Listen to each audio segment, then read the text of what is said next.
पिछले क्लास में हम लोग जो है डिफिनिट इंटीग्रल कर रहे हैं।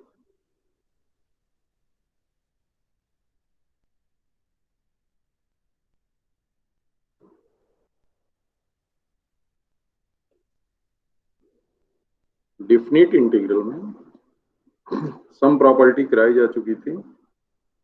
अगेन कुछ प्रॉपर्टी और करते हैं। तो कुछ प्रॉपर्टी हम लोगों ने कर लिया था। नाउ एफ प्रॉपर्टीज में 0 to 2a F x D x ये वैल्यू 0 होगी जब F of 2a minus x जो हो जाएगा वो minus of x, and this is equal to twice of 0 to a fx if f2a minus x is equal to fx.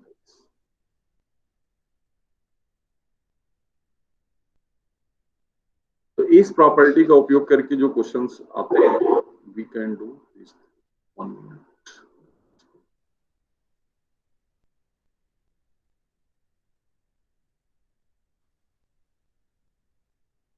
So for example, evaluate 0 to pi x dx 1 plus cos square x. ये तो पिछली वाली property जिसमें कि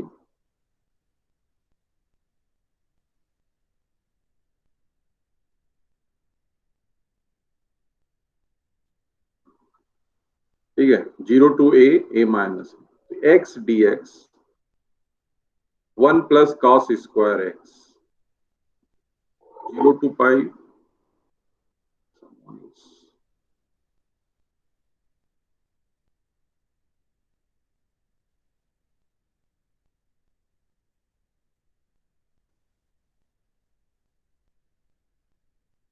so using that we can find कैसे करना है। तो first we replace x dx 1 upon cos square, this replaced by x by pi minus x. So you replace this, what this become, this is pi, अलग अलग कर लें, pi minus x ये dx upon 1 plus cos square pi minus x, this is cos square x. Understood? And 0 to pi that. अब क्योंकि इसको indicate करने के बाद अगर इन दोनों को हम ऐड कर दें दिस बिकम दैट, दोनों इंटीग्रल्स को अगर ऐड कर दें तो सेम, क्योंकि दूसरा जो इंटीग्रल आएगा वो यही आएगा minus of X upon 1 plus pi square X X X D X upon 1 plus cos square X minus sine के साथ। तो इस माइनस को अगर इस साइड ले आओगे तो दिस बिकम, ये सेम इंटीग्रल हो जाएगा x का होगा ना यहाँ से x upon 1 plus cos pi minus x, same thing cos x square है तो ये सेम cos स्क्वायर x, तो पाई dx 1 plus cos square x minus 1 minus not मैंने सेम इंटीग्रल वही i से इसको रिप्रेजेंट कर सकते हो, दिस इज i, तो x upon 1 plus cos square X X D X upon ये भी दो इंटीग्रल में ऐड करेंगे दिस बिकम हियर, तो इसको इधर ला दिए 2i और ये आ गया आपका pi D X upon 1 plus cos। अब आपको इसको पता ही है कि इसको फ्रैक्शन उस फॉर्म में हम बदल दें, यानी इसमें हम क्या कर दें कि ये आपका dx upon 1 plus cos square x है, तो कैसे इसको हम tan में और sec में चेंज कर सकते हैं। क्यों? क्योंकि पहले भी बताया था इस फॉर्म का अगर रहेगा तो उसको tan sec में आप चेंज कर लोगे तो आसान हो जाएगा। तो ये इसको हमें चेंज करना है। ये twice pi you can write here this is dx upon 1 plus cos square x, or this will be changing using the trigonometrical relation। ठीक है, तो आप यहां से इसको आप डायरेक्टली लिख सकते हैं आप फाइंड करके, और देन यू पुट यहाँ पे पुट कर देंगे tan x equal to t, तो ये sec स्क्वायर dx dt, और आप इसमें सब्स्टिट्यूशन करेंगे जो पीछे अभी बताया गया था, यूजिंग दैट सोल्यूशन जब आप करोगे तो वो सेम आएगा। x इक्वल टू टी इसमें पुट करके और आप लिमिट को चेंज करेंगे, देन उसके बाद आप जो है इसका अपर और लोअर लिमिट को फाइंड आउट करेंगे। तो ये तो प्रोसेस आपके सेम थे, जो सिंपली है वो गिवन था, ऊपर के जो वैल्यू आया था, जैसे log ऑफ साइन एक्स है तो कैसे करेंगे, तो ये आसानी ये भी हो जाती है, दोनों को ऐड कर लेते हैं और आसानी से फिर मिल जाता है पाई by to minus x and log of cos x repeated होगा, फिर आप उसको चेंज करके यू कैन, तो ये सेम है।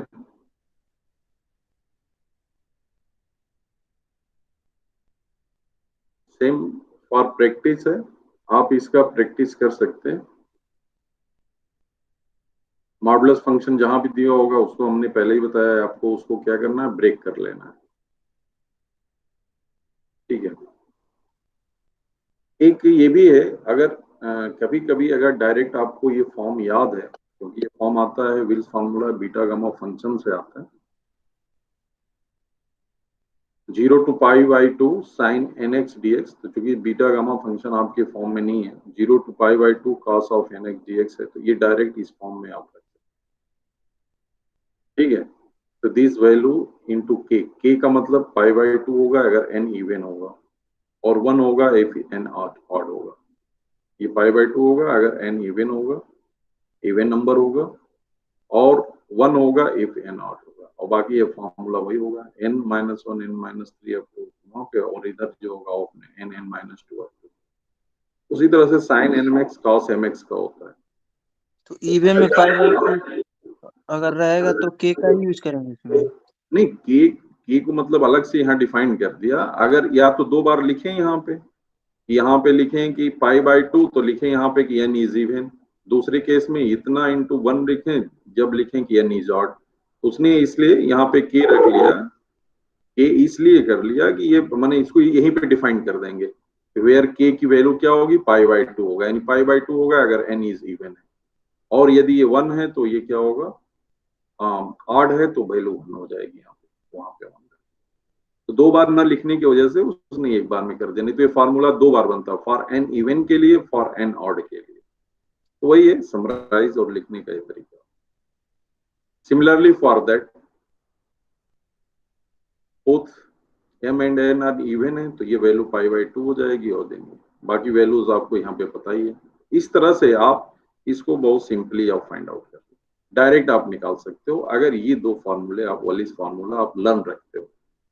वैसे तो ये आगे की क्लासेस का है, बट हम इसको ध्यान रखेंगे तो यू कैन डू डायरेक्टली। तो ये आप इसको ध्यान रखोगे इस फॉर्म का, तो वहां पे आप डायरेक्टली निकाल लेते हैं sine four cos four X का, how we can do this thing. तो इस तरह से जो है, पहले तो इसको simple 0 to pi by two बना ही लेंगे, क्योंकि माइनस ए टू ए है, तो twice of 0 to A pi by two sine, और इसके बाद डायरेक्ट ए फार्मूला करके यू कैन फाइंड दिस, आपकी वैल्यू क्या आ रही है। यहाँ दोनों इवन है, इवन है तो ये पाई बाई टू होगा।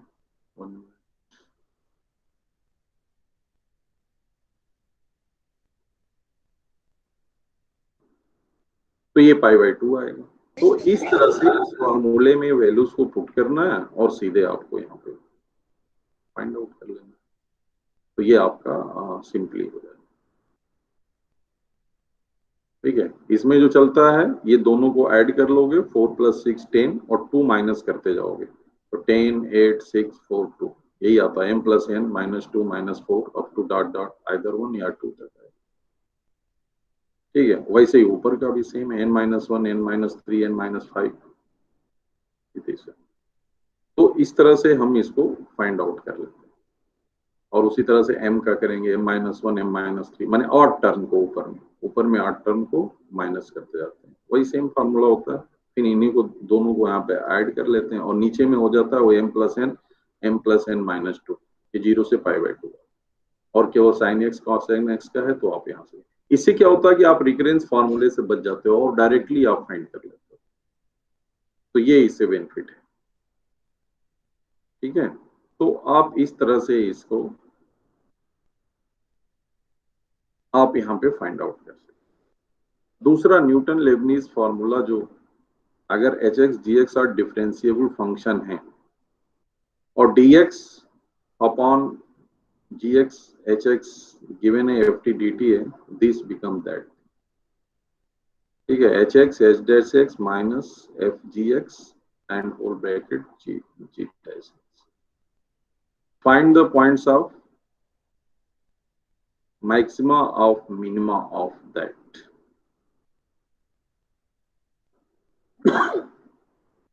तो ये तो आप प्रीवियस वे से कर सकते हैं, इसके लिए कोई बहुत वो नहीं है। और लेबनीज रूल जो होता है वो कैसे करता होता है कि डिफरेंशिएशन अंडर इंटीग्रेशन साइन कैसे करता, डिफरेंशिएशन अंडर इंटीग्रेशन साइन। ठीक है, तो जो इसकी वेरिएबल होता है, पहले तो फंक्शन लिखते हैं, फिर D by D T of upper integral minus के साथ एफ डैश करोगे इसका एफ डैश एक्स, और लोअर का इंटीग्रल करते हैं माइनस के साथ। भाई ये ध्यान रखना, अगर ये दोनों कांस्टेंट है तो केवल ये del F upon del D upon D dash ही हो जाएगा। केवल कांस्टेंट होगा तो ये दोनों जीरो हो जाएंगे। ठीक है, तो ये यहाँ पे मतलब फाइंड आउट करने का ये तरीका है कि आपका जो लेबनीज रूल है वो ऐसे का। बस ये ध्यान रखना है कि जो अपर इंटीग्रल जब लेंगे वो पॉजिटिव में होगा और जब लोअर इंटीग्रल लेंगे वो नेगेटिव में। ठीक है, और ये फंक्शन की वैल्यू इसमें रखते जाते हैं। जैसे ये क्या हो गया, एफ ऑफ टी हो जाएगा, तो एफ ऑफ टी मतलब upper integral D by D T of function. Function क्या है हमारा, 1/log x। This is Lebanese rule और बहुत इंपॉर्टेंट है, इससे बड़ा आसानी से बहुत सारी चीजें अगर पूछता है तो यू कैन डू। क्या करेंगे कि इसका एफ ऑफ एक्स क्या है, 1/log x है, तो एफ टी क्या हो गया, 1/log अपर लिमिट। माने इसको अगर हम अपर लिमिट कहें और इसको लोअर लिमिट, तो अपर लिमिट क्या मैंने टी क्यू। कुछ लोग ज्वाइन कर रहे हैं।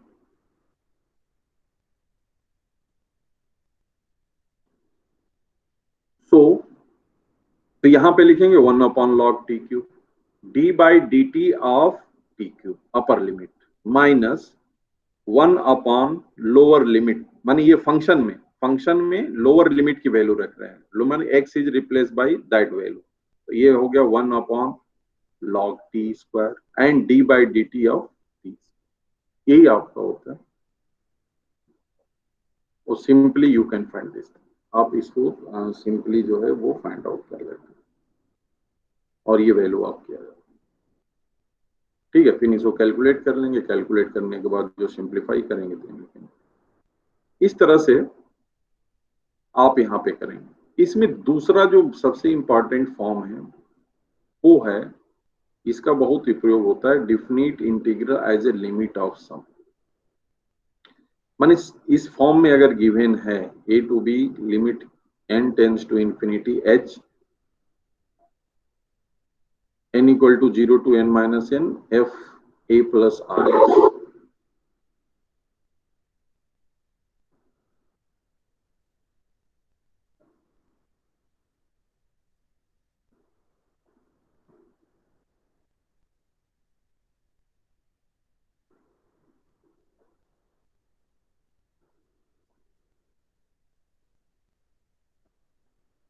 1 minute।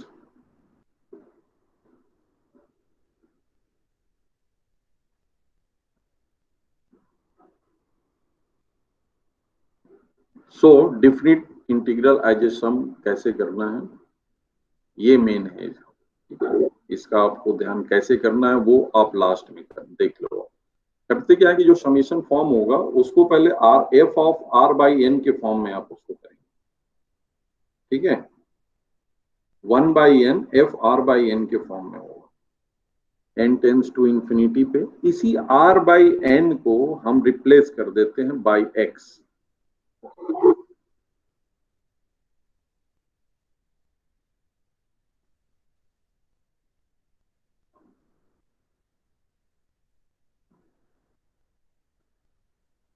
ठीक है, कैसे करते हैं यहाँ पे हम दिखाते हैं आपको डायरेक्टली। तो जब इस तरह से दिया होगा 1/n F R by N इस फॉर्म में गिवन होता है, limit n tends to infinity r equal to 1 to n।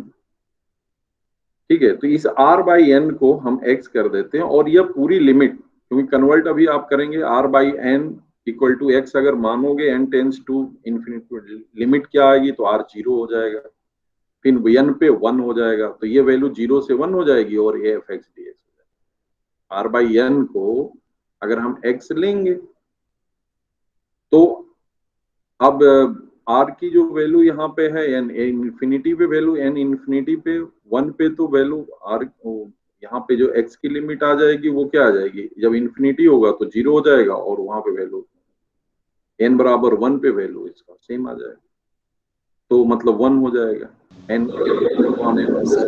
तो ये वन आप अपॉन एन कहाँ गया? 1 अपान n इसमें आ जाता है जब आप मल्टीप्ल वो करते हो, इसलिए उस पूरे को हम नहीं यहाँ एक्सप्लेन कर रहे हैं। ठीक है, ये 1 बाई एन जो होता है वो dx में चला जाता है एक्चुअल में। ठीक है, ये जो 1 बाई एन और आएगा वो dx का पार्ट हो जाता है, 1 बाई एन समझो आप dx हो जाता है, सिंपल आइए। Okay sir. और r बाई एन हो गया, 1 बाई एन का इतना ही इंपॉर्टेंट है क्योंकि आपको यहाँ ओपन नहीं करके बता, लेकिन आपको इतना ध्यान रखना 1 बाई एन मीन्स dx और r बाई एन को x कर ले। ठीक है, और ये इंटीग्रल ध्यान रखोगे ये 0 से 1 में हो जाएगा, तो 0 से 1 एफ एक्स डी एक्स। कभी कभी क्या होता है कि ये डायरेक्ट एन न होकर के यहाँ पे something value of P N हो जाता है या क्यू एन हो जाता है, इस तरह से अगर है 1 by N R N by N, तो ये आपकी जो वैल्यू होगी वो डिपेंड करेगी। ठीक है, मान लो इसको अगर alpha two beta F x लिख लें तो अल्फा की वैल्यू होगी 0 एज आर इज 1, और अगर इसकी वैल्यू p हो जाएगी जब r equal to P N, तो 1 पे वैल्यू इसकी 0 हो जाएगी और यहाँ पे p होगी। लेकिन कहने का मतलब है कि अगर यहाँ पी एन है तो ये 0 से p हो गया, सिंपल सी बात है, 0 से p एफ एक्स ये आ जाए। तो इसका बड़ा उपयोग है, जो सीरीज के फॉर्म के क्वेश्चन दिए रहते हैं उसमें यही लिमिट ऑफ सम ही लगाते हैं, जैसे इवेल्युएट दिस, इस तरह क्वेश्चन पूछे जाते हैं कि limit n tends to infinity 2n plus 1 1 upon 2n plus 2 plus up to 2 1 by C. यहाँ जैसे इस तरह का देखते हो समेशन फॉर्म का, इसका मतलब कि आप ये समझ लीजिए कि यह जो समेशन फॉर्म है माने वो उसी फॉर्म में दिया है, और यहाँ क्या है 1 पिन 2 अप टू 6n ही है। ठीक है, तो ऐसे n यहाँ पे गिवन है, limit n tends to infinity, तो ये तो 2n प्लस आर है, r इक्वल टू 1 टू, अब यहाँ पे देखो अगर 1 आप रखोगे तो ये क्या आएगा, n की वैल्यू अगर यहाँ पे रखते हैं n टेंस टू इंफिनिटी पे तो ये 3, पिन यहाँ पे आ जाएगा आपका, 2 रखेंगे तो 2 2 जा 4, 4 2 जा 8, 4 2 6 अप टू ऐसे वैल्यू आ गई, ये लास्ट में 6n हो रहा है। ठीक है, ये लास्ट में वैल्यू क्या हो रही है 6n हो रही है, इसका मतलब है 2 4 ऐसे, मतलब ये मल्टीपल होता जा रहा है, तो 2n प्लस आर, आर का मतलब ये देखो 1 अपॉन 2n प्लस आर, और कहाँ तक चलेंगे ये टर्म क्या आएगा, तो टर्म आप पूरा निकाल लेंगे क्योंकि लास्ट टर्म इसमें दिया हुआ है, तो आप इसको एपी से फाइंड कर लेंगे कितना टर्म आ रहा है। तो ये तो सिंपल हो गया कि r से 1 to n है, टोटल टर्म कितने हैं तो वो आप वहां से फाइंड कर सकते हैं, और ये वैल्यू 4n आ रही जैसे यहाँ पे लिखा हुआ है, तो 1 upon 2n plus r up to 4n, कितने n तक। तो इसको हमें मेन, इसको हमें जो लिखना है, इसको लिखना है 1 by n and r by N के, तो यहाँ से क्या करें n को कॉमन कर लें, n को कॉमन कर लेंगे तो 1 बाई एन हो जाएगा, और 1 upon 2 plus r by n, ये हो गया इस फॉर्म। तो ये pn फॉर्म का हो गया, तो इसका मतलब सीधे क्या होगा कि limit n tends to infinity पे जब इसको हम इंटीग्रेट करेंगे तो यह 0 से कहां तक हो जाएगा, ये यहाँ तक हो गया, 4 है तो 4 हो जाएगा यहाँ पे 0 से 4, और dx upon 2 plus r by n को आप x लिख दो, तो ये हो गया log 2 प्लस x 0 to 4। अब इसकी वैल्यू जो है आप पहले रख के you can find this thing log 6 minus log 2 and like that you can implement, आप इसको इंप्लीमेंट कर सकते हैं, सॉल्व कर सकते हैं, सोल्यूशन कर सकते हैं। तो मेन इसमें प्रॉब्लम यही है कि इस सीरीज का सम कर लिया और फिर यहाँ पे वैल्यू तो उसी फॉर्म में ही लिखना होता है, एन के टर्म में बस लिखना है, एन टर्म इसका क्या होगा। तो नहीं आ रहा, आप एन टर्म निकाल लीजिए, नंबर ऑफ टर्म कितने हैं वो फाइंड कर सकते हैं यूजिंग सीरीज।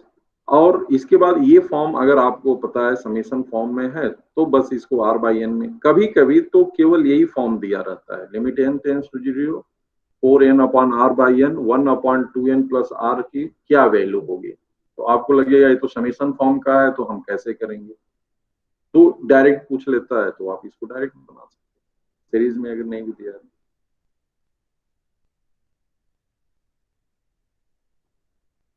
ठीक है, सिमिलरली यहाँ पे भी वही दिया हुआ, ये तो लास्ट में वैल्यूज ये सेम आ रहा है, क्या आ रहा है, under root n and 3 under root n plus 4 under root n का होल स्क्वायर, दैट इज आप एन टर्म इसका फाइंड।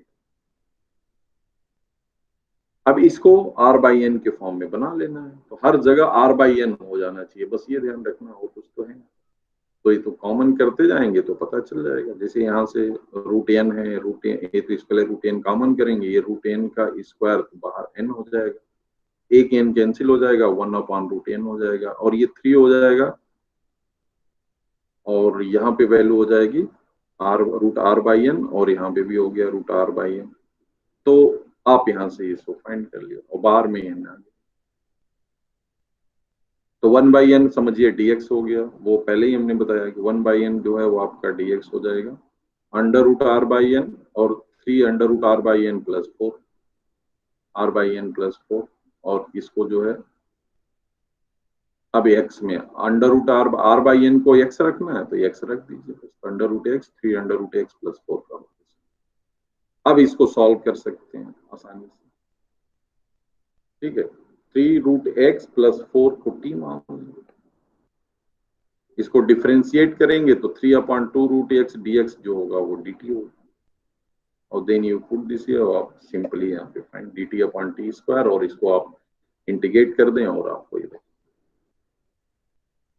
तो हमें जो करना है वो आर बाई एन का ये बहुत ही मतलब बेस्ट है, इसका हमेशा उपयोग होता है, और मोस्टली जगह पे आपको डायरेक्ट ये फॉर्म ही दिया होता है कि आपको फॉर्म आ रहा है या नहीं आ रहा, तो इसका उपयोग करके आप, ठीक है। और ये क्वेश्चन आपको मैंने वो दिया भी था पीडीएफ, तो कुछ पढ़े नहीं है और लग रहा है आप लोग, इसलिए प्रॉब्लम नहीं है, आप लोग इसको करें, ठीक है। अच्छे क्वेश्चन गिवन है इसमें, तो इन क्वेश्चनों को आप एक बार करिए, डिफिनिट इंटीग्रल के जो मेन पॉइंट्स थे वो आपको हमने बताया। कभी कभी इसमें इवन ऑड में कभी आप देखोगे डिफरेंशिएशन वगैरह के फॉर्म का भी क्वेश्चन पूछ लिया जाता है, जैसे में हम बता दें तो उसमें क्या ध्यान रखना है, क्योंकि वो थोड़ा सा यूनिक लगता है, तो हमको लगता है मैट्रिक्स या डिटर्मिनेंट कहाँ से आ गया और how we can differentiate this thing, तो सब अलग अलग टर्म का हो जाएगा, बट मोस्टली वो क्वेश्चन जो भी आता है वो इवन और ऑड फंक्शन पे ही होता है। आपको पहले दिन भी बताए थे, आज तो संख्या ज्यादा है तो again I repeat this.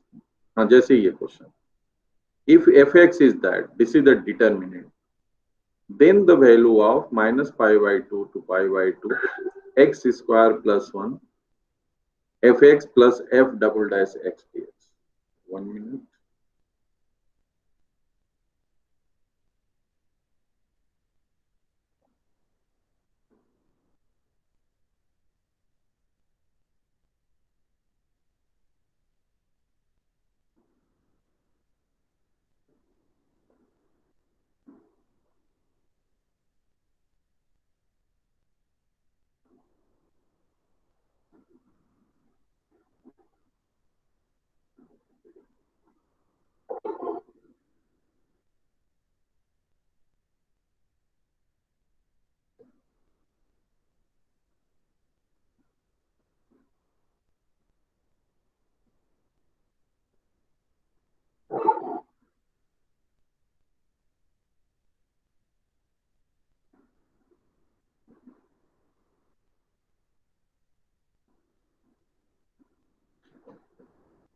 So in this case then the value of minus pi by 2 to pi by 2 x square plus 1 fx plus f double dash x का क्या होगा। इसका मतलब माइनस 8 हुए है। अब हमें यहाँ पे ये जानना है कि what is the F x and F double dash x, ये क्या होगा। तो एफ एक्स यहाँ पे क्या आएगा, ये तो आप देख रहे हो। वैसे किसी रो और किसी कॉलम में आपको पता ही है कि जब माइनस कॉमन आएगा तभी इसकी वैल्यू हमें पता चल पाएगी कि क्या हो रहा है, माइनस ऑफ एफ एक्स आ रहा है कि नहीं। एक्स को माइनस एक्स अगर रखें, कास माइनस एक्स ये सब देख रहे हो, पॉजिटिव ही आएगा, यहाँ भी पॉजिटिव ही आएगा। इस केस में आप देख रहे हैं, ठीक है, यहाँ पे माइनस आ जाएगा, ये भी माइनस हो जाएगा, और x माइनस ए भी माइनस 10x हो जाएगा। तो इस सब में माइनस कॉमन आ रहा है, यानी यहां से माइनस अगर हम बाहर ले लेंगे तो इसका मतलब ये ऑड फंक्शन हो गया, यानी एफ एक्स जो गिवन फंक्शन है ऑड फंक्शन। तो इसका एफ डबल डैश एक्स क्या होगा, एफ एक्स अगर ऑड है तो एफ डैश एक्स क्या हो जाएगा, इवन हो जाएगा। यहाँ से आप करके भी देख सकते हो, नहीं है तो इसी को आप डेरिवेट करके आप देख सकते हैं, तो यहां से आ जाएगा। और फिर उसका एफ डबल डैश एक्स जो हो जाएगा वो ऑड हो जाएगा, ये ध्यान रखना। तो एफ एक्स और एफ डबल डैश एक्स क्या होंगे यहाँ पे, ऑड फंक्शन। जब ये ऑड हो गया और ये इवन हो गया तो क्लियर हो गया, ये फंक्शन इवन है, ऑड है, यानी टोटल का प्रोडक्ट जो आ जाएगा वो ऑड ही होगा, और ऑड होगा इसके मतलब इसकी वैल्यू जीरो। तो कभी कभी इस तरह से क्वेश्चन पूछता है, ये एफ एक्स को देखते हैं। तो इस तरह के भी क्वेश्चन आप ऐसे जब किए रहेंगे तो आपको ध्यान रहेगा, तो आसानी से तुरंत देख के बता सकते हो आप कि ये क्या है। इवन ऑड का 0 to 2a, 0 to a का भी बड़ा उपयोग है, इससे जो है रिपीटेड वाले इंटीग्रल हो जाते हैं, यानी देखने से पता हो जाता है। जैसे एक क्वेश्चन बड़ा कई बार पूछता है कि cos x upon root sine x and cos x, ऐसे कर देता है। ऊपर में भी हमें वही ले आना है तो हम पाई माइनस एक्स कर देंगे तो वो चेंज हो जाएगी, तो वहां से value pi by 2 minus x में वो cos साइन का साइन कॉस में हो जाएगा। तो फिर दोनों इंटीग्रल को ऐड कर देंगे तो सब रूट जो होगा वो माइनस हो जाएगा। तो इस तरह के भी क्वेश्चन इंपॉर्टेंट होते हैं, कई बार ये पूछे जाते हैं, तो इनको भी आप ध्यान में रखोगे और करेंगे उसको। जैसे अगर यहाँ पे अगर कहीं दिया हो तो हम कर सकते हैं। तो ये तो हो गया आपका डिफिनिट इंटीग्रल का, जैसे जो हमने बता रहे थे, ये तो है ही I1 I2 उस तरह का। हाँ, ये जैसे root cos x plus sine तो पाई बाई 2 का हो गया। मिल जाएंगे क्वेश्चन, बहुत जगह क्वेश्चन होते हैं, क्योंकि स्क्वायर ऑफ रूट का होगा, दिया होगा कहीं कहीं क्वेश्चन होंगे, नहीं भी हैं तो आप करेंगे तो बहुत मिल जाएगा। मतलब मेरा ये है कि वो आप आपस में आपको जब प्रैक्टिस करेंगे, जब क्वेश्चन तो ये ध्यान आ जाता है कि इसको हमें ऐसे ही कर लें और चेंज कर लें, देखने से ही पता चल जाएगा कि तो अगर हम पाई माइनस ए कर ले रहे हैं तो आसानी से हो जा रहा है। तो ये आप कर लोगे, इसके जितने भी हैं आपको ग्रुप में मैंने डाल भी रखा है।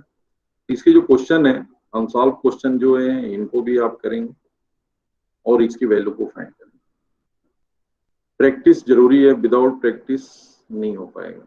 तो एक तो आपका ये हो गया। नाउ सेकेंड पार्ट इसका, एरिया अंडर द कर्व, इससे भी क्वेश्चन होते हैं, ठीक है। तो पहले इसके बारे में जान लें, area under the curve, area bounded by the curves y equal to fx, x axis and the ordinate x equal to a and x equal to b is given by। इसका क्या मतलब कि इंटीग्रल अगर a to b y dx, तो कल भी हमने आपको बताया था कि a से b y dx का मतलब ये कि जो ये y कर्व है कितना एरिया मतलब ट्रेस कर रहा है, किससे किसके बीच में, a और b के बीच में, यानी x इक्वल टू a से x इक्वल टू, जो ये ट्रेस, ये जो कर्व ट्रेस कर रहा है एरिया, इसी एरिया इस इंटीग्रल की वैल्यू होती है। ये पहले भी हमने बताया। अब इसमें ये जो स्ट्रिप्स आप चाहे पैरेलल लीजिए, इसके लॉन्ग भी ले सकते हैं, और ऐसे जो अभी आप पहले पढ़े होंगे कैसे करते हैं, लेकिन उसका हम बताएंगे आसान सा तरीका कि आप आसानी से उसको कर सकते। एरिया में कभी कभी अगर साइन नेगेटिव आ गया कैलकुलेट करने में, तो उसको आप लीव आउट कर देंगे, क्योंकि एरिया की नेगेटिव होने का कोई मतलब नहीं, मतलब उसकी मॉडुलस वैल्यू से मतलब, तो कई बुकों में उसकी मॉडुलस वैल्यू भी रिप्रेजेंट। तो जो भी कर्व गिवन होगा वो उसके द्वारा, कर्व के द्वारा जो ट्रेस एरिया है उसी एरिया को फाइंड करते हैं। अब इसमें कैसे करना है ये मेन है हमारा।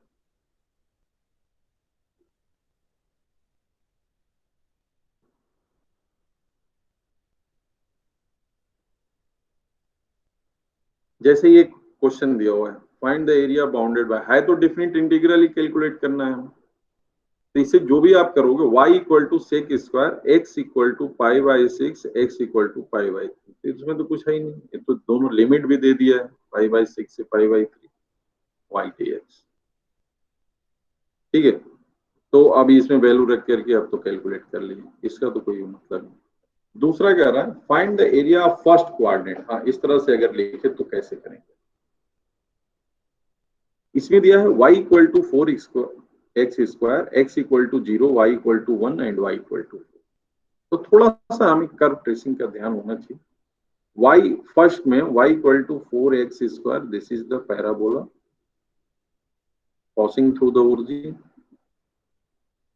x फर्स्ट कोऑर्डिनेट मतलब x इक्वल टू जीरो से, और कह रहा है कि y इक्वल टू वन से y इक्वल टू फोर तक, वन से फोर तक का मतलब इस बीच की ये बाउंडेड एरिया की ये बात कर रहा है। ठीक है, ये आपको गिवन, यानी यहां पे जो लिमिट दी गई है, वो लिमिट जो दी गई है वो y की है। y की लिमिट कहां से कहां तक है, वन से फोर तक। तो स्ट्रिप जो हम लेंगे, y जो दिया है वो वन, और वन से लेके फोर तक ये। तो एरिया कैसे फाइंड करेंगे हम, यानी इसको हम लेंगे dy के केस में। ठीक है, और y हो गया, स्ट्रिप पैरेलली चल रही है, और x क्या होगा इसमें, x क्या है, x यही है, कर्व ये है हमारा, y equal to four x square. ठीक है, y equal to four x square, यहाँ पे ये क्यों है। तो इसकी कैलकुलेशन हम कैसे करेंगे। तो यहाँ जो कर्व होगा, ये जो कर्व है, क्योंकि ये तो y तो फिक्स हो गया, तो यानी x को वेरिएबल में रखना है, तो x की जो वैल्यू होगी वो क्या हो जाएगी, तो x हो जाएगा y बाई फोर। ठीक है, और औचकी भी लेंगे, तो एक्स स्क्वायर इक्वल टू यहां से आप करोगे y बाई फोर, क्योंकि यह जो है y equal to x square, तो यहीं से हम देख लेते हैं कि लिमिट फिक्स किसकी दी गई, यानी y की फिक्स दी गई है। ठीक है, तो ये इस यानी इस स्ट्रिप को हमें हॉरिजॉन्टल कट करना है। हॉरिजॉन्टल कट करना है मतलब यहां से ऐसे कट करते गए, कट करते गए, कट करते गए, कट गए, यहाँ पे लीप कर गए, यानी y वन से लेके फोर तक। तो कर्व कौन सा बचा, ये x का, तो कर्व किसमें हमें रखना पड़ेगा, x में। तो x में इसको रखना पड़ेगा, यानी यहाँ जो आएगा वो x dy आएगा। x की वैल्यू होगी क्या यहाँ पे, तो x की वैल्यू यहाँ से आप निकालोगे, क्योंकि y equal to four x square दिया है, तो x जो हो गया y बाई फोर, और x square y by four, तो x equal to root y upon root four मतलब टू, तो रूट वाई अपॉन टू, ये आ गया रूट वाई अपॉन टू, और dy रहेगा। तो बस इतना आपको ध्यान रखना है कि जो ये लिमिट गिवन है वो कौन सी दी है। अगर x में दी होगी तो x की लिमिट कांस्टेंट हो जाएगी। अगर कर्व का इंटरसेक्शन दिया रहेगा तो हम उसमें देख लेंगे किसकी कांस्टेंट लिमिट आ रही है और किसकी जो है एक वेरिएबल, यानी किस कर्व, अब इस कर्व इस एरिया को, इसको हमें पैरेलल काटना है, हॉरिजॉन्टल कट करना है, और जब इस तरह से दिया होगा तो कभी हम वर्टिकल कट कर लेते हैं। वर्टिकल कट का मतलब कि जिस लाइन से, अगर इसको इसमें लाइन से कट करें और इस जहां पे इसको मूव कर जाए, छोड़ दे, मतलब इस रीजन को छोड़ दे लाइन, वही उसकी y की कांस्टेंट लिमिट होगी। सिमिलर प्रोसेस में तो ये आपको यहाँ पे करना हो सिंपली। अब इसके बाद इसको इंटीग्रेट कर दो। इंटीग्रेशन का रूल आपको पता ही है, इंटीग्रेट करिए, फिर अपर लिमिट रखिए, लोअर लिमिट रखिए, फिर आपको ये चीज। तो इस तरह से फॉर प्रैक्टिस अब देखो यहाँ पे x दिया है π/4 and x equal to 3π/4, y equal to sin 2x। तो इसमें तो कुछ प्रॉब्लम नहीं है, x की लिमिट ही इसमें कांस्टेंट, y जो है वो sin 2x दिया है, ये है, और x कह रहा है π/4 से π/2 तक, 3π/4, हाँ 3π/4 तक, यहाँ तक, बीच में तो एक बार ये ब्रेक हो रहा है। ठीक है, तो अब इसको इंटीग्रेट कर लें हम। तो अब इसका अगर कर्व का हमें ध्यान है तो हम ये देख रहे हो, इधर इधर ही एक एरिया आ रही है और इधर एक एरिया आ रही है। अब ये कितनी एरिया आएगी, तो ये एरिया निकालें और फिर उसका ऐड कर लें, क्योंकि अपोजिट साइन होता है, लेकिन हमने आपको बताया था कि हाँ उससे कोई मतलब नहीं है, क्योंकि हमें तो टोटल एरिया। वैसे भी यहाँ पे आप ऐसे देख के भी बता सकते हो, तो चूंकि सिमेट्रिक होता है तो 1/2 ये है, 1/2 ये है, दोनों अपोजिट होती हैं, बट एरिया के केस में हमें पॉजिटिव भी लेना होता है ना, मॉडुलस वैल्यू लेनी होती है। तो मॉडुलस केस में यह पॉजिटिव आएगा, ये भी पॉजिटिव आएगा, तो ये 1 यूनिट आ जाएगा। तो ऐसे भी देख के अगर ग्राफ आपको पता है तो यू कैन फाइंड, अदरवाइज आप इसमें रख के भी फाइंड आउट करें। तो इस तरह के केसेस में जहां निगेटिव आता है, अगर चेंज उसमें वैल्यू में, तो निगेटिव को हमें मान लीजिए मॉडुलस वैल्यू ले लेते हैं, then you can find this, otherwise वो 0 हो जाएगा। तो आपको एक ऑप्शन 0 भी दिया रहेगा, आपको उसमें ध्यान नहीं करना।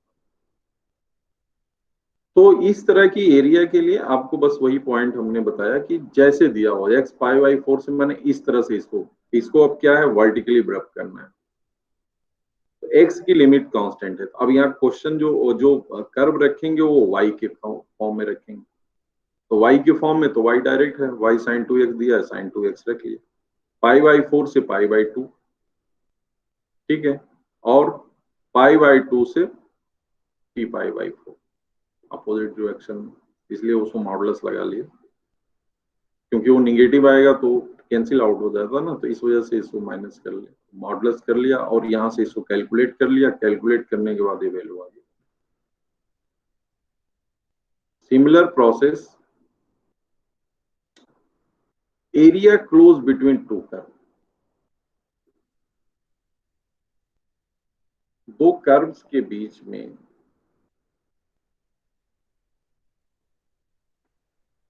एरिया कैसे क्लोज होगी, क्लोज एरिया कैसे फॉर्म करेंगे जब दो कर्व्स दिए होंगे, जैसे y equal to f x and y equal to g x.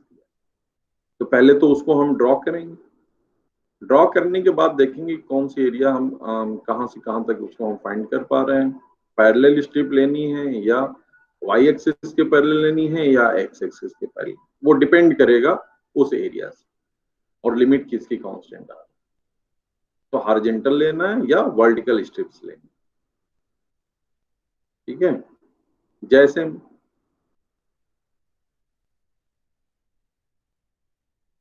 ये क्वेश्चन तो खैर सिंपली है, find the area bounded by the curve this lie between ordinate x equal to 0 and x equal to 3 and x axis, 0 से लेके 3 तक और x axis यानी 3 तक का इसमें फाइंड। तो अब ये इसका कर्व है, आप इसको अगर ड्रॉ करोगे, ड्रॉ करना आसान है, आपको पता ही है, तो पॉइंट रख के आप फाइंड आउट करें। तो 0 - 6 1 2 ऐसे आया हुआ, ये कट कर ऐसे ही जा रहा है। तो अगर इसको ड्रॉ करना है, आप ड्रॉ कर लिया। अब इसमें कह रहा है कि जो फाइंड करना है वो है, तो एक एरिया ये बन रही है, एक ये बन रही है, और ये, या तो इन तीनों को अलग अलग फाइंड करें, अलग अलग ही करना पड़ेगा, अलग अलग फाइंड करके और इनको ऐड कर दें, then you can find this. इसमें ये value cos x for x is greater than 3, ठीक है, x 2 और 3 के बीच में, यहाँ तो पॉजिटिव है, 2 से 3 के बीच में ये निगेटिव है क्योंकि एक्सिस के नीचे आ रहा है, यहाँ पे 1 से 2 के बीच में पॉजिटिव है, फिर यहाँ लेस देन 1 में क्या आ रहा है, नेगेटिव है। तो इसलिए हम सबका ये पॉजिटिव ही लेंगे क्योंकि हमें एरिया फाइंड करनी है, नॉट उनके साइन करेंगे, तो रख लेंगे और इंटीग्रेट कर देंगे उसको उतने में करके और वैल्यू को आप फाइंड करेंगे, तो आप आसानी से निकाल सकते हैं। एरिया का हमें पता ही है ना, तो f1 f0 इसका इंटीग्रेशन पहले कर लेंगे, then you can find this thing और सिंपली आप।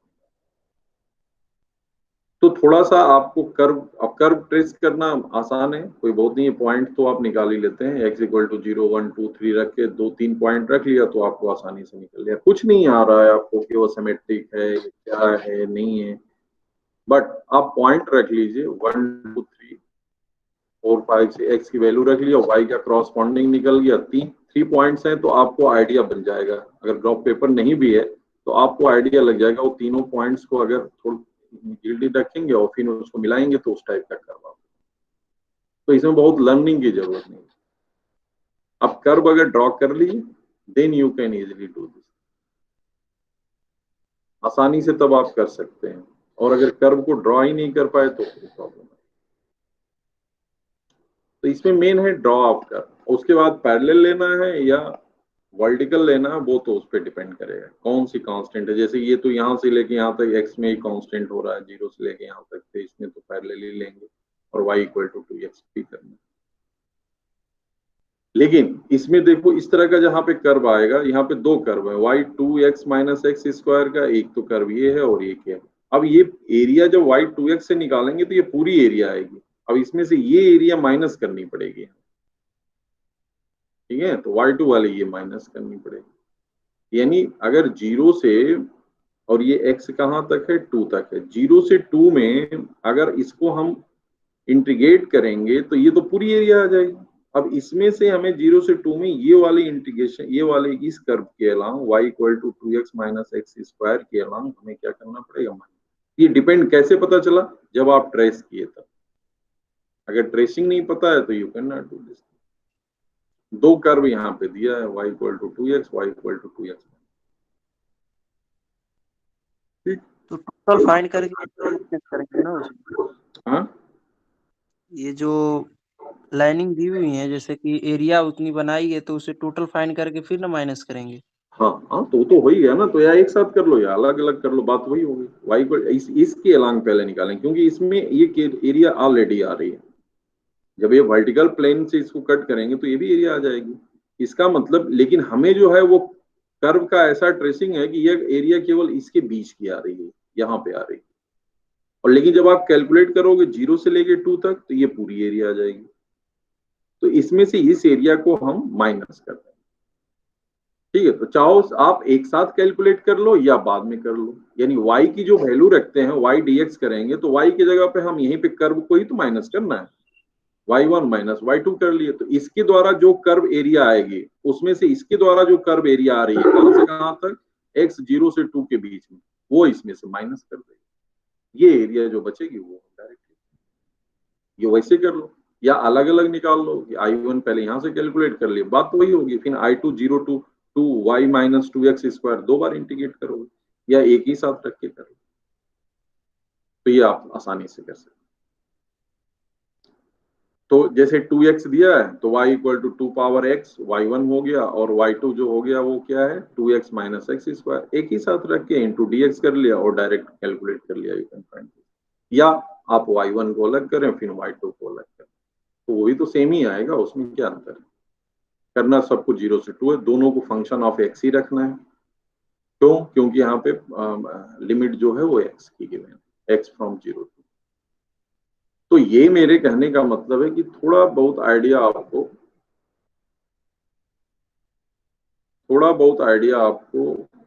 कर्व के अलावा, कर्व कैसे ड्रॉ करेंगे यह मेन है। तो कर्व ड्रॉ करने के लिए सर ये क्या लिखा है, x माइनस 1 का whole square equal minus y minus 1, ये क्या है? कहाँ पे सर सबसे ऊपर फर्स्ट लाइन पे, x माइनस 1 का होल स्क्वायर। हाँ सर ये। अच्छा, अरे ये एक्चुअल देखो वो क्या किया इन्होंने, इनसे कोई मतलब नहीं है, ये दिखा रहे हैं कि कैसे हम ड्रॉ करेंगे कि x-1 का कर्व अगर हमें पता है तो वो इसके सिमेट्रिक आ रहा है, वो कोई जरूरी नहीं। आपके लिए मैंने सीधा बताया, आप पॉइंट्स रख लो सीधा सीधा, आपको कुछ नहीं आता, आप पॉइंट रखिए। 3 पॉइंट जैसे क्लास 5-6 में करते हैं कि x इक्वल टू 0 रख लिया, x इक्वल टू, जैसे x एक्सिस पे कहाँ कट कर रहा है यानी y इक्वल टू 0 रख लिया तो x का कटिंग पता चल जाएगा। आ रही बात समझ में? 2 ही पॉइंट तो ठीक है। Yes sir. जैसे इसको ड्रा करना है तो आप इसमें मत जाइए, ठीक है? Okay sir. इसमें जाएंगे तो आप कंफ्यूज करेंगे, वो तो उनका हो गया। हमारा मानना है कि जैसे मान लो ये हमें ड्रॉ करना है तो पहला हम ये देख लें कि ये y एक्सिस को कहाँ कट कर रहा है और x एक्सिस को कहाँ कट कर रहा है। y इक्वल टू 0 रख दोगे तो x एक्सिस का कटिंग, y इक्वल टू 0 रखेंगे तो x आ रहा है 0 और x इक्वल आ रहा है 2 आ रहा है, यानी यहाँ पे एक पॉइंट इसका 2 0 हो गया, ये तो हुआ। फिर अगर आप y एक्सिस पे निकालना चाहे x 0 तो y 0 पे ही आ रहा है, यानी एक पॉइंट यहाँ आ रहा है, तो यहाँ से उठा के यहाँ ऐसे ऐसे पॉइंट आ रहा है, इसका कर्व है चूंकि ये क्वाड्रेटिक कर्व, ये बीच का भी पॉइंट आप एक दो चाहे काउंट कर निकाल दो, तो उससे जो है x इक्वल टू 1 पे क्या आ रहा है, तो x इक्वल टू 1 रख लिया तो यहाँ पे आ जाएगा 2 माइनस 1 आ जाएगा, यानी 1, यानी यहाँ से। तो अब इस पॉइंट को और इस पॉइंट को और इस पॉइंट को जब मिलाओगे तो ये कर्व तो बन ही गया ना। फिर इसमें क्या ध्यान रखना है, आई बात समझ में? तब तो ओके सर।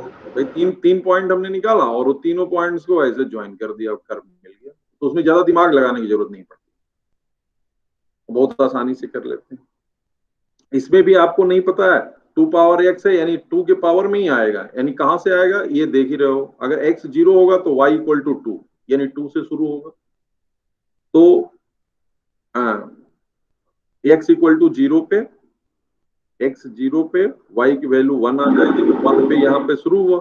अब इसमें 1 रखोगे तो 2 आएगा, फिर 3 आएगा, यानी ऐसे इंक्रीजिंग ही जाएगा ये। और कहाँ तक जाना है, 2-3 पॉइंट्स कर लिए वहां तक आगे, और कहाँ तक कर सकते हैं, 2 ही तक ले जाना है, 2 से ज्यादा नहीं जाना, क्योंकि ये 0 से 2 के बीच में ही कर रहा है, 2 तक कर लिया। तो इस तरह से ये इंक्रीज कर रहा है, और फिर यही लाइन x इक्वल टू 2 है। तो एरिया जो हमें फाइंड आउट करनी है वो इनके पीछे। तो किसी भी कर्व को ड्रॉ करने के लिए आप जो है उसका x एक्सिस पे कहाँ इंटरसेक्ट कर रहा है, y एक्सिस पे कहाँ कर रहा है, और एक बीच का पॉइंट कोई भी x equal to 1, x equal to 2 पे 3 पॉइंट्स आप फाइंड कर लो, आप कर्व को आसानी से ड्रॉ कर सकते हैं जैसे क्लास 5 में करते थे। इसके लिए इसकी जरूरत नहीं है, ये जो यहाँ पे एक्सप्लेन किया हुआ है, क्योंकि वो ऑलरेडी कंफ्यूज करेंगे, तो उसके बारे में हमें नहीं पता है, तो how we can draw this thing. हमारी बात समझ में? जब आप ड्रॉ कर लेंगे तब आप उस पर सोचेंगे कि क्या निकालना है। तो कह रहा है कि area of figure bounded by the straight line, straight line में कौन, x इक्वल टू 0, ठीक है, x equal to 2 and curves. तो ये कर्व है, इसके x इक्वल टू 0 हो गया मतलब इधर, x इक्वल टू 2 मतलब दिस, और ये कर्व, और इसके बाद ये कर्व भी आ रहा है।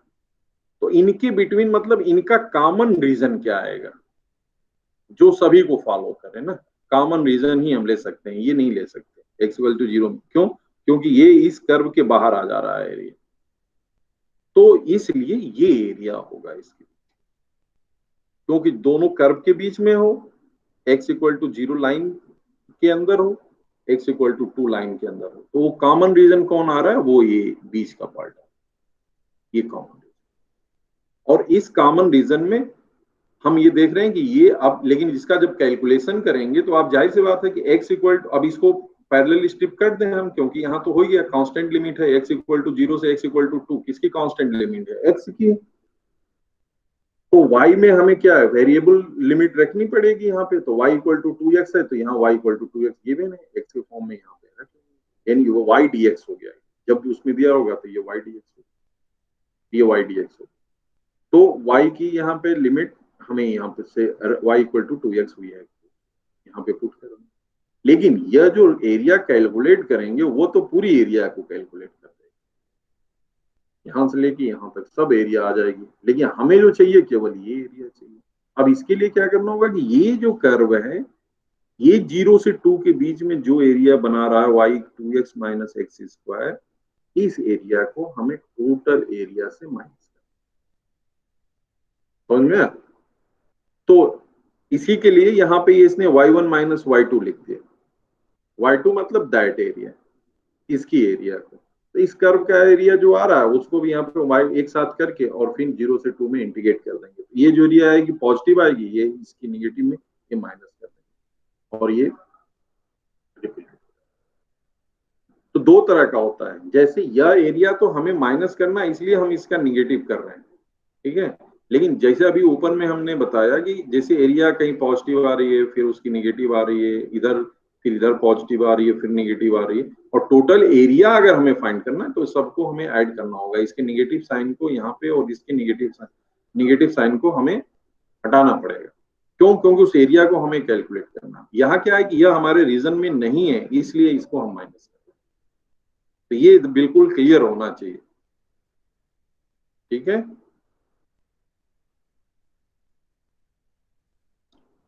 और किसी कोई डाउट?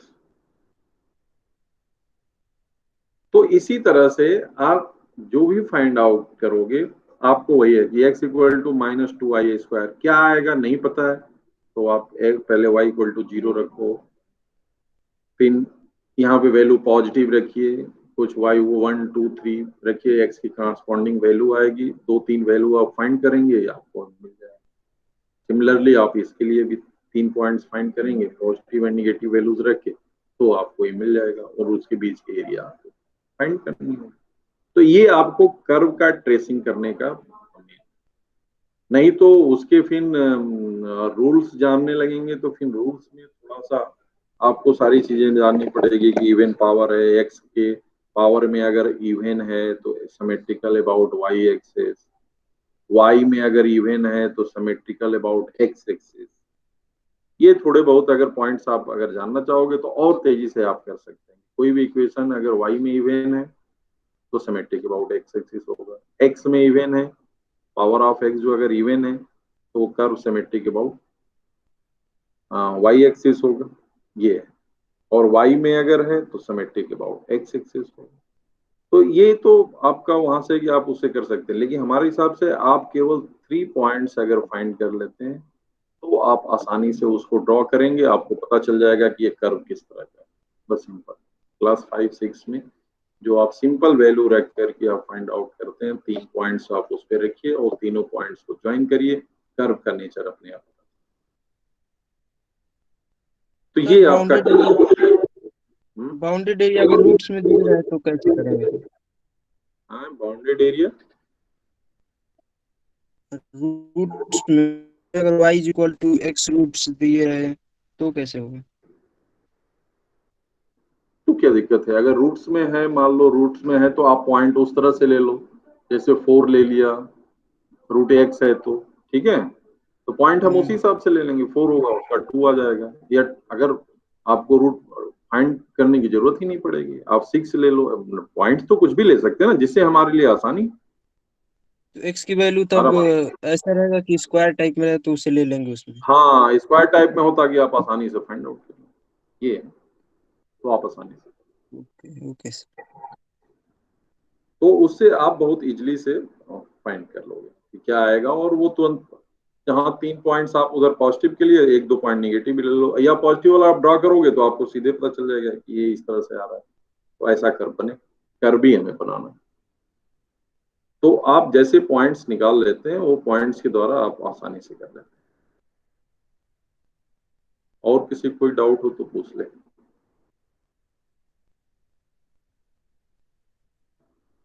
तो ये आपका कर्व ट्रेसिंग का हो गया। किसी भी कर्व ट्रेसिंग किसी तरह का आपका गिवन होगा, यू कैन फाइंड, आप यहां से इसको फाइंड आउट कर सकते, ठीक है। अगर उसको आप ट्रेस कर ले रहे हो तो आप आसानी से निकालोगे, कोई इशू नहीं है, सर्किल हो जो भी हो। तो इस तरह से आप इनका थोड़ा प्रैक्टिस करिए, प्रैक्टिस करिए, जहां पे अगर कोई प्रॉब्लम आती है तो आप पूछ लीजिए, डिस्कस कर लीजिए नेक्स्ट क्लास में। आज इस पीडीएफ को भी हम आप ग्रुप में सेंड कर देंगे। इसमें सभी लोग जेई के ही हैं ना, कोई एनडीए भी तो नहीं है?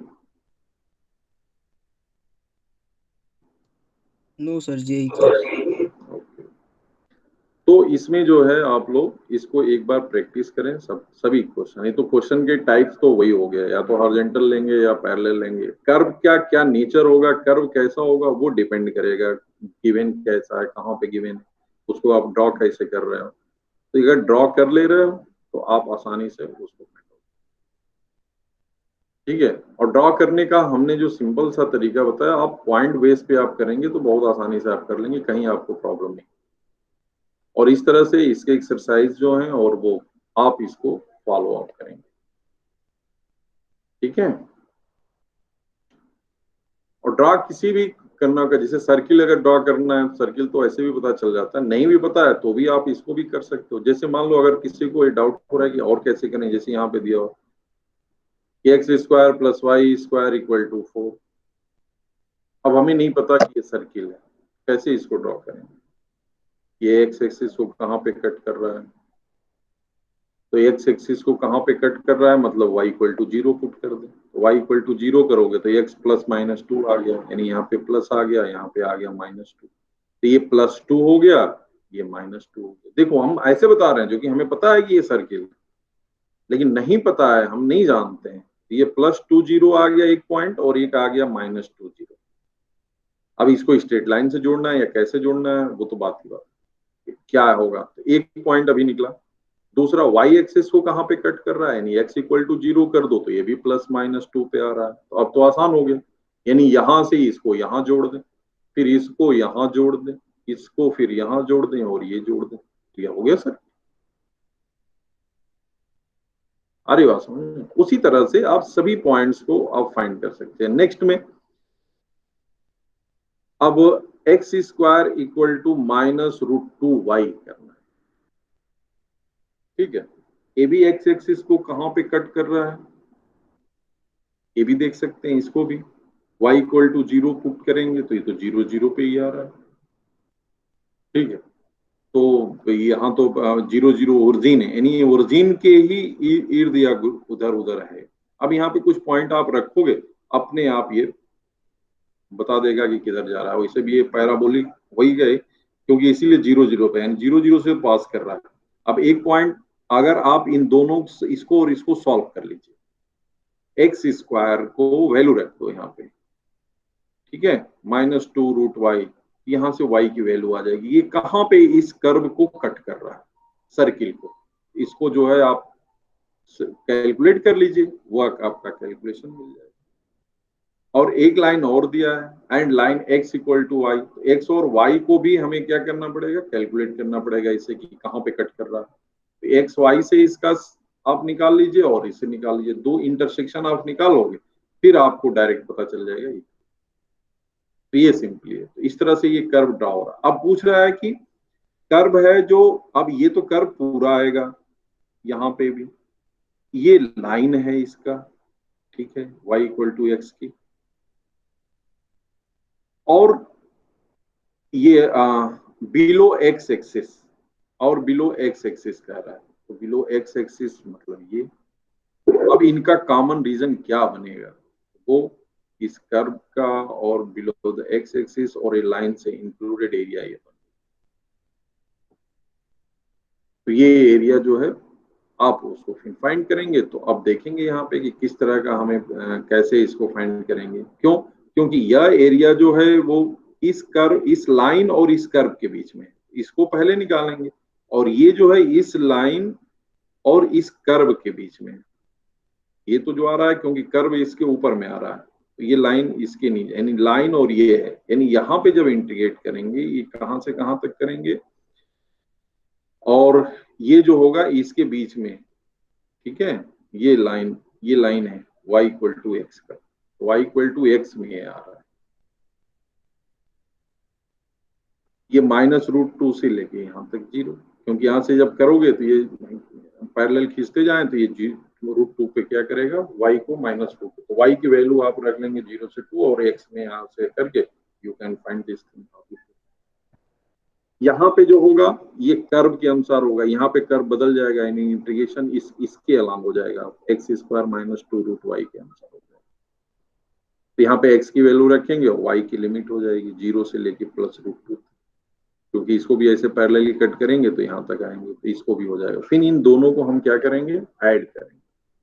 फिर when you add this you can find, simple.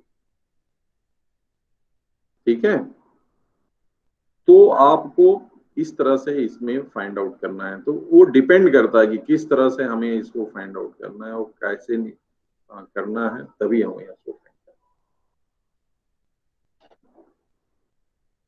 Otherwise मुश्किल हो जाती है। तो पहले कर्व को ड्रॉ करना ही मेन होता है इसमें। जब भी क्वेश्चन आए, अगर कर्व को आपने ड्रॉ कर लिया तो आप आसानी से कर लें।